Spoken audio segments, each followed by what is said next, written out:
Dear friends, welcome back to your channel English text analyst. Friends, আজকে আমরা Robert ব্রাউনিংয়ের লেখা মাই last duchess এই টেক্সটটা পড়তে চলেছি। তোমরা অবশ্যই তোমাদের টেক্সট বইটা হাতের সামনে রাখো, যাতে করে তোমাদের পড়তে এবং বুঝতে দুটোই সুবিধে হয়।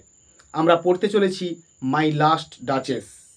মাই লাস্ট ডাচেস এই নামকরণটা আইরনিক্যালি দেওয়া হয়েছে, কারণ the poem is not about the duchess but about the Duke's controlling and jealous nature. শুধুমাত্র ডাচেসের সম্বন্ধে নয়, তা সত্ত্বেও এখানে দেখানো হয়েছে যে ডিউকের যে একটা কন্ট্রোলিং অ্যান্ড জেলাস নেচার, একটা নিয়ন্ত্রণ করবার ক্ষমতা এবং তার মধ্যে যে একটা হিংসুটে ভাব রয়েছে, সেটাই কিনা এখানে তুলে ধরা হয়েছে। আর ফারারা বলতে এখানে ডিউক অফ ফারারা আলফানসো দ্য সেকেন্ডকে বলা হচ্ছে। চলে আসবো আমরা টেক্সটে। That's my last duchess painted on the wall. Last duchess মানে হচ্ছে লাস্ট ওয়াইফ, যার মানে হলো গত পত্নী বা গত স্ত্রী। যে ওটা হলো আমার গত পত্নী বা গত স্ত্রীর ছবি, পেন্টেড অন দ্য ওয়াল, যা কিনা দেওয়ালের উপর আঁকা রয়েছে। Looking as if she were alive. এখানে দুটো জিনিস দেখবো, একটা হচ্ছে সি ওয়্যার, যেটা কিনা সাবজাংটিভ মুডের ইউসেজ হয়েছে। এ নিয়ে আমার ভিডিও চ্যানেলে দেওয়া রয়েছে, তোমরা একটু গিয়ে দেখে নেবে কষ্ট করে। আর অ্যালাইভ মানে হচ্ছে লাইভলি বা with life. Looking as if she were alive, দেখে মনে হচ্ছিল যেন সে জীবন্ত বা প্রাণবন্ত বা জাজ্জল্য। I call that piece a wonder.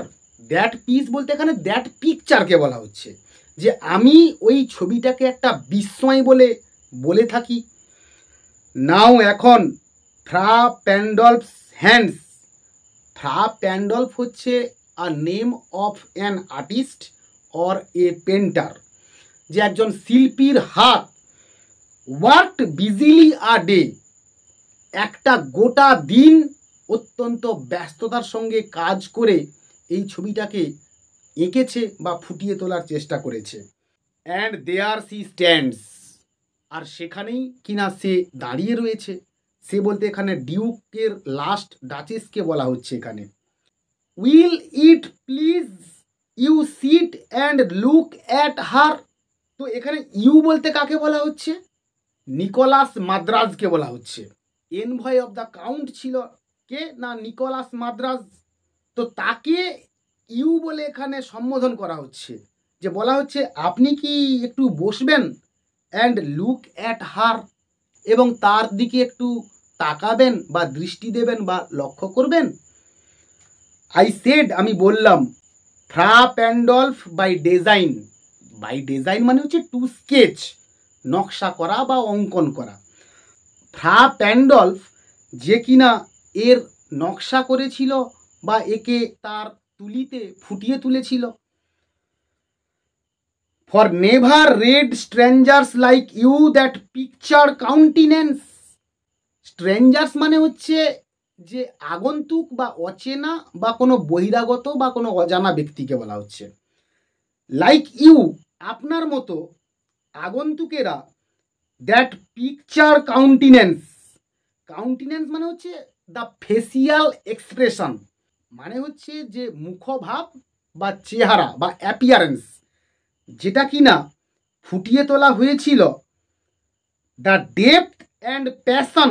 The depth মানে হচ্ছে ইন্টেন্সিটি, মানে হচ্ছে প্রবলতা বা প্রাবল্যতা বা নিগুড়তা।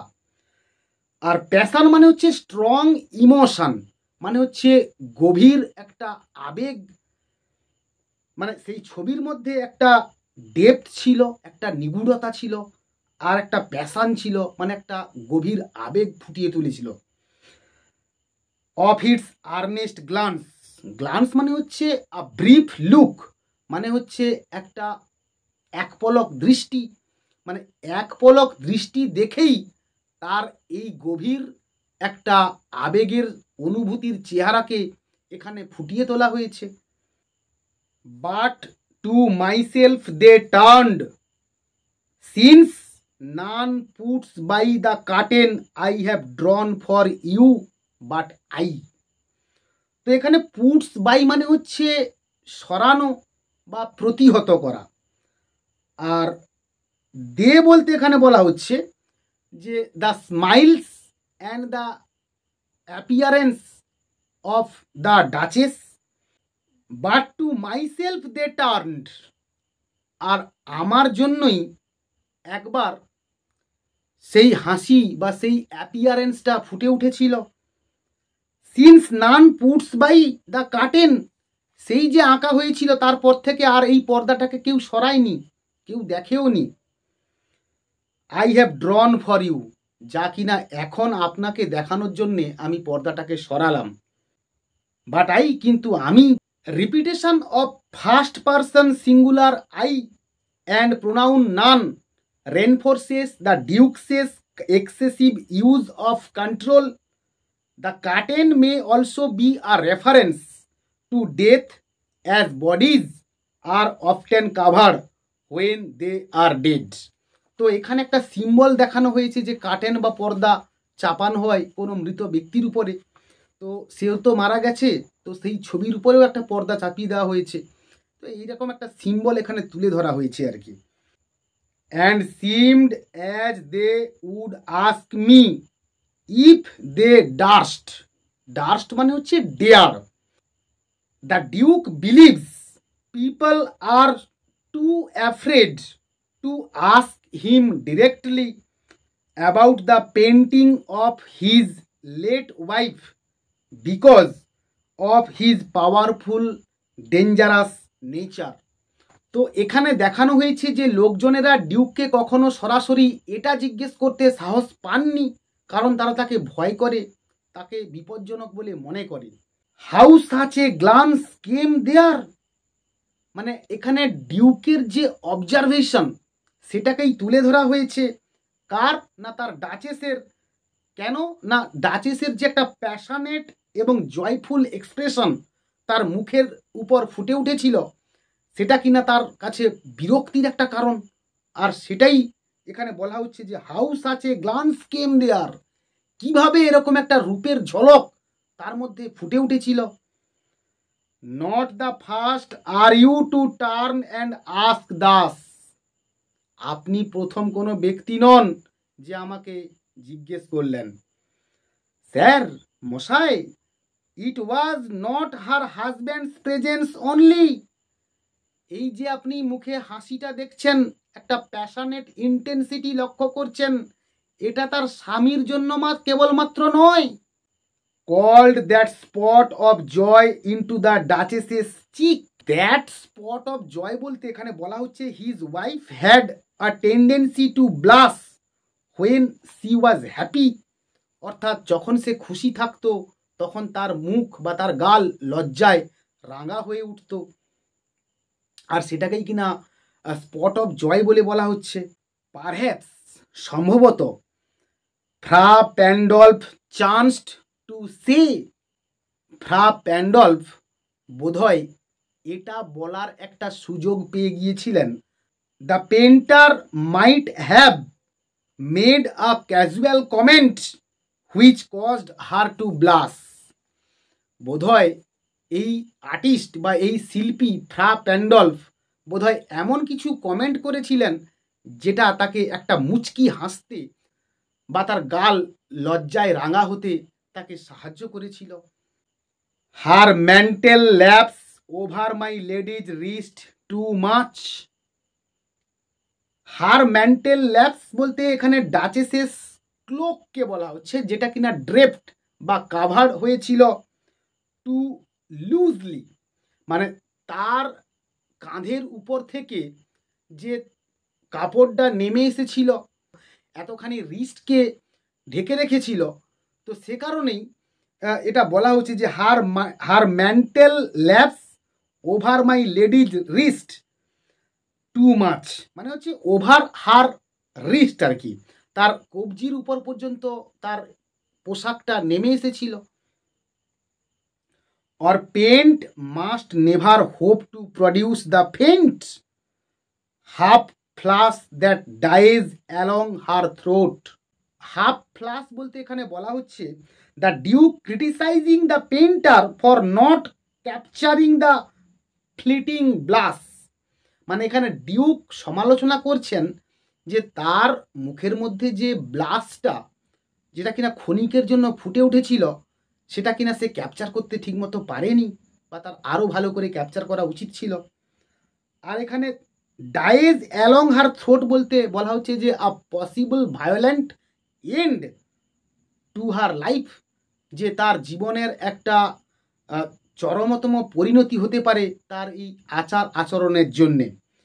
তো বলা হচ্ছে যে half flush that dies along her throat, আর এই অর্ধ লজ্জায় রাঙা হওয়াটা যেটা কিনা তার মৃত্যুর কারণের দিকে তাকে ঠেলে দিচ্ছে। সাচ স্টাফ বলতে বলা হচ্ছে যে শোয়িং অ্যাপ্রিসিয়েশন টুয়ার্ডস আদার্স, অর্থাৎ অন্যদের প্রতি তার যে মনোভাব বা অন্যদেরকে প্রশংসা করবার যে একটা তার মধ্যে মানসিকতা, সেটাকে সাচ স্টাফ বলে বলা হচ্ছে। ওয়াজ কাটসি, ছিল তার সৌজন্য বোধ একটা। সি থট, সে ভাবত।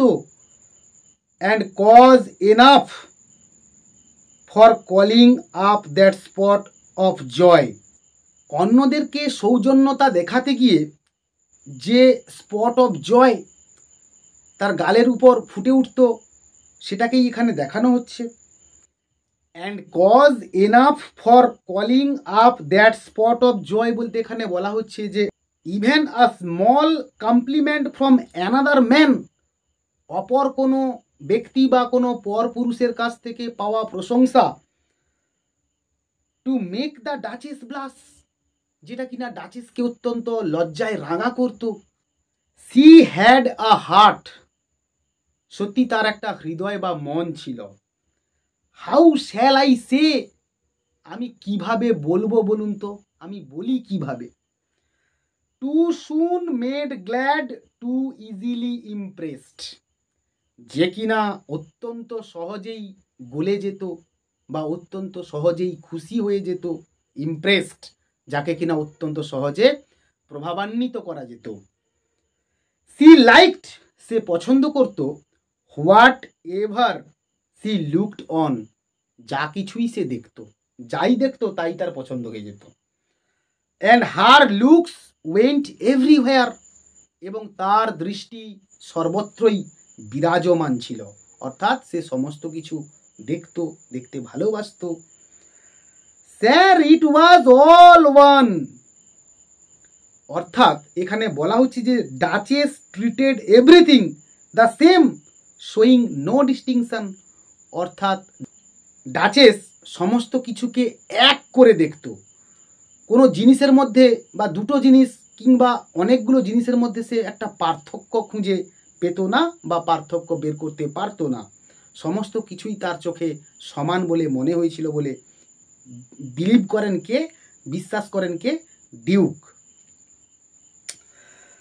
মাই ফেভার, মাই ফেভার বলতে এখানে মাই গিফটকে বলা হচ্ছে যে my favour at her breast, breast বলতে এখানে চেস্টকে বলা হচ্ছে যে আমার দেওয়া উপহারটা যেটা কিনা তার গলায় ঝুলছিল, যে a piece of jewellery given by the duke signifies his control and ownership over her, অর্থাৎ ডিউক যে তাকে একটা গয়না গড়ে দিয়েছিলেন, সেটার দ্বারা তিনি তার উপর পুরো একটা ডমিনেটিং করতে চাইছিলেন, তাকে একটা কন্ট্রোলে রাখতে চাইছিলেন, এবং তার উপর যে তার একটা দখলদারি রয়েছে সেটাই কিনা তিনি এখানে বলতে চাইছেন।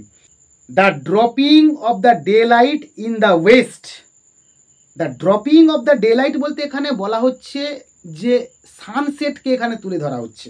Something that would give the duchess pleasure which angers him, অর্থাৎ এমন কিছু আচরণ ডাচেস করে বেড়াতো যেটা কিনা ডিউককে ক্রোধান্বিত করত। The bough of cherries some officious fool broke in the orchard for her, অর্থাৎ কিছু বোকার দল চেরি ফলের ডাল ভেঙে নিয়ে এসে তার হাতে দিত অর্থাৎ এখানে the duke criticises his duchess for valuing small gestures over grand gifts. এখানে ডিউক একটা সমালোচনা করছেন যে যে যা কিছু এনে তার হাতে ধরিয়ে দিত সে সেটাকে একই রকম বা সাদরে গ্রহণ করে নিত। অর্থাৎ একটা গাছের ডাল পেলেও সে খুশি হয়ে যেত, এরকম একটা ভাব দেখাতে চাইছেন কে বা বলতে চাইছেন কে না ডিউক বলতে চাইছেন। The white mule, the white mule বলতে এখানে সাদা খচ্চরকে বলা হচ্ছে। She rode with round the terrace, যে সাদা খচ্চরের উপর চড়ে সে মাঠে ঘুরে বেড়াতো। ডাচেসের এনজয়মেন্টকে এখানে দেখানো হয়েছে যে যেটা কিনা ডিউকের একটা এনরেজের কারণ হয়ে উঠেছে। কারণ the duke believes that she values the mule more than him, যে ডিউকের থেকে সে ওই খচ্চরের পিঠে চড়ে এনজয়মেন্ট করাটাকে ডাচেস বেশি গুরুত্ব দিত বলে এখানে দেখানো হচ্ছে। All and each would draw from her alike the approaching speech, অর্থাৎ the duchess would give positive feedback or praise to anyone who did anything nice for him. Duchess প্রত্যেকের প্রতি একই রকম একটা হাসূচক মনোভাব বা একটা পজিটিভ মনোভাব পোষণ করত। অর ব্লাস, অথবা তাকে দেখে রাঙা হতো, অ্যাটলিস্ট অন্তত পক্ষে।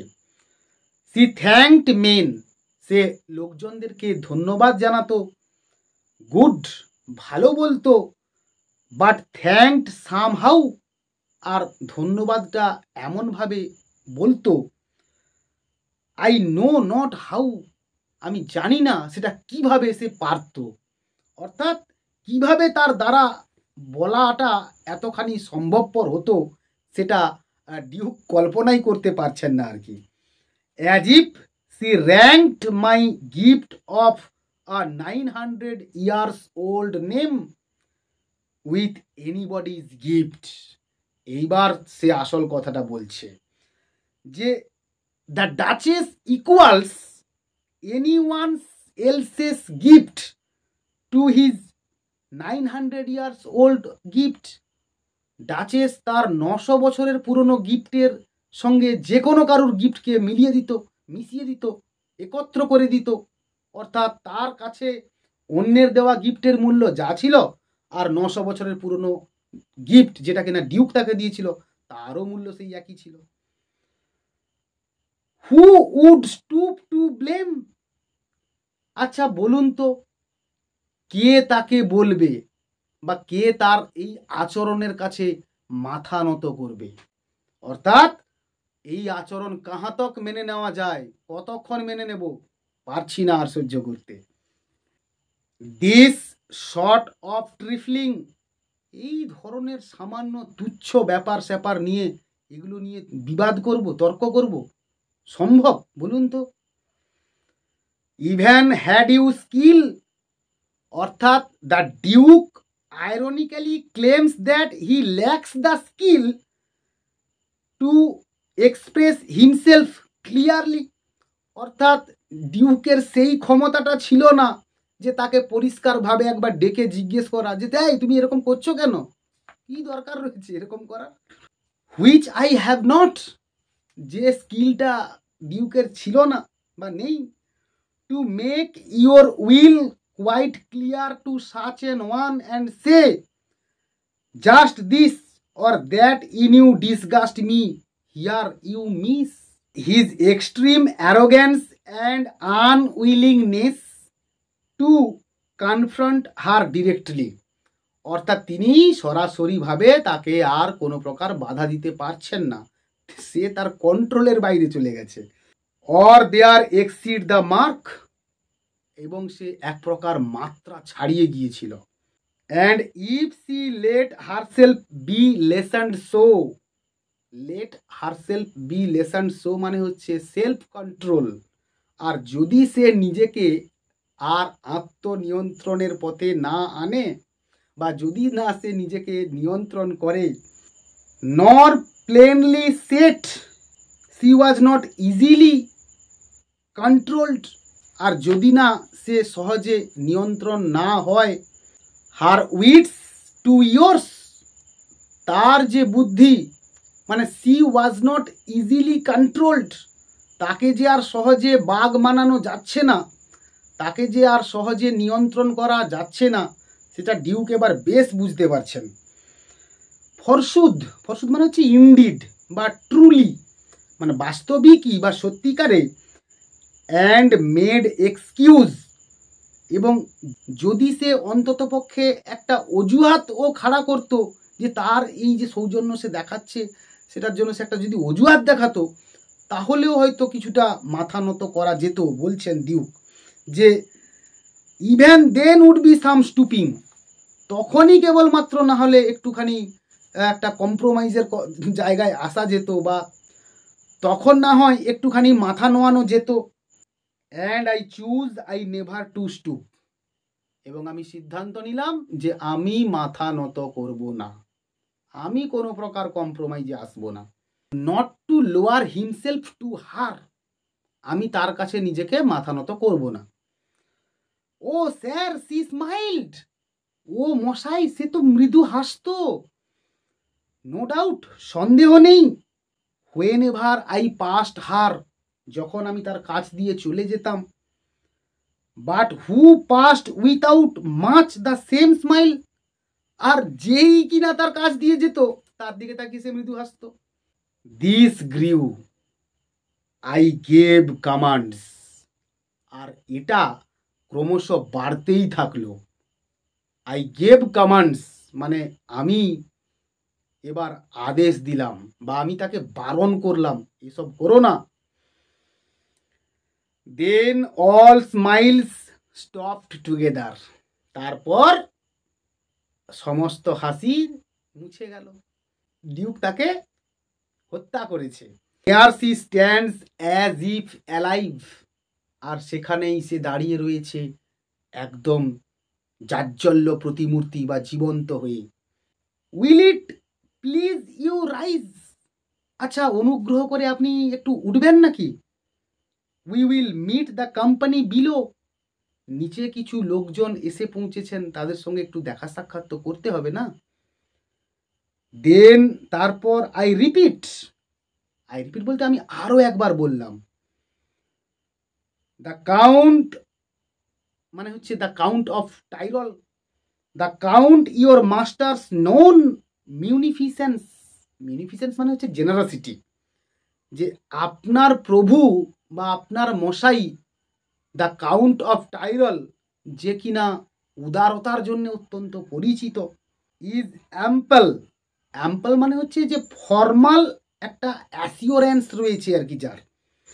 Is ample warrant that no just pretence of mine for dowry will be disallowed, অর্থাৎ কাউন্টের জেনারসিটি এতটাই ছিল যে which will cover any reasonable dowry demands, অর্থাৎ সে এতটাই উদার যে আমি যা দাবি করব সেটাই সে তার মেয়েকে দেবে বা আমাকে দেবে। দো হিজ ফেয়ার ডটার সেলফ, তার সুন্দরী কন্যাকে দেওয়ার সঙ্গে সঙ্গেও এগুলো সেগুলো তো সে দেবেই। অ্যাজ আই অ্যাভাউড, ঠিক যেমনটা, অ্যাভাউড মানে হচ্ছে যে ডিক্লেয়ার বা অ্যানাউন্সড, ঠিক যেমনটা আমি ঘোষণা দিয়েছিলাম বা বলে রেখেছিলাম। অ্যাট স্টার্টিং, শুরুতেই, কথার শুরুতেই আমি বলে দিয়েছি।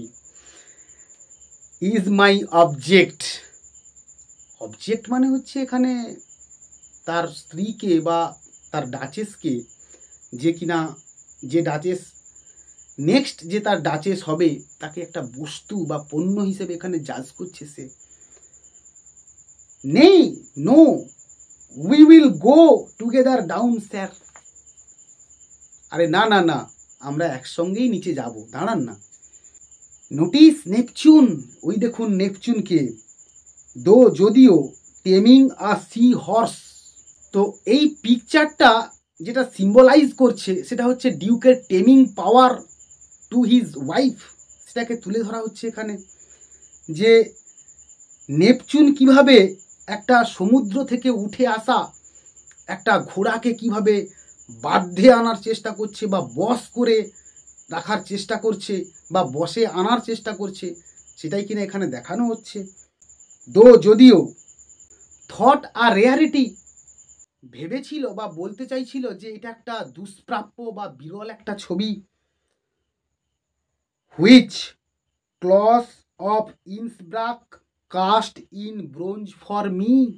তো ক্লস বলতে এখানে কারিগরের নামকে বলা হচ্ছে, অফ ইন্সব্রাক হচ্ছে একটি জায়গার নাম, আর কাস্ট মানে হচ্ছে গড়ে দেওয়ার জন্যে বা বানিয়ে দেওয়ার জন্যে, ফর মি মানে হচ্ছে ডিউকের জন্যে।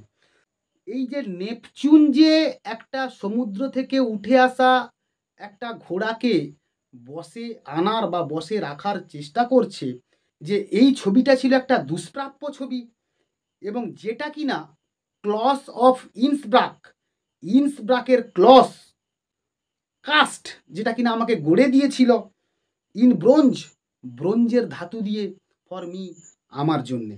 এখানে ডিউকের যে একটা অ্যাবসার্ড বা একটা অ্যাবনর্মাল সাইকোলজির একটা পরিচয় আমরা দেখতে পাচ্ছি, যে একটা মানুষকে, তার নিজের বউকে সে এতখানি চাপের মধ্যে বা এতখানি কন্ট্রোলের মধ্যে রাখতে চাইছে, যেটা কিনা তাকে আবার সেই ছবি দেখিয়ে নেপচুন যেভাবে কন্ট্রোল করছে, সেই ছবি দেখিয়ে সেও যে সেকেন্ড ওয়াইফ বারবারা হতে চলেছে বা হবে, তো সে তাকেও যে সে এইরকম একটা বসে রাখতে চাইবে, তার একটা ছোট্ট উদাহরণ সে এখানে তার সামনে প্রেজেন্ট করার চেষ্টা করছে। তো ফ্রেন্ডস, আমরা টেক্সটটা এখানেই শেষ করলাম। আমার এই টেক্সটের অ্যানালিসিস তোমাদের কেমন লাগলো অবশ্যই তা তোমরা কমেন্টের মাধ্যমে জানিও। আর যদি ভালো লেগে থাকে তাহলে বন্ধুদের মধ্যে শেয়ার করো এবং আমার চ্যানেলটাকে সাবস্ক্রাইব করো। পরের ক্লাসে দেখা হচ্ছে আরও একটা নতুন টেক্সট নিয়ে। ততক্ষণ পর্যন্ত keep watching my channel, keep smiling and stay blessed.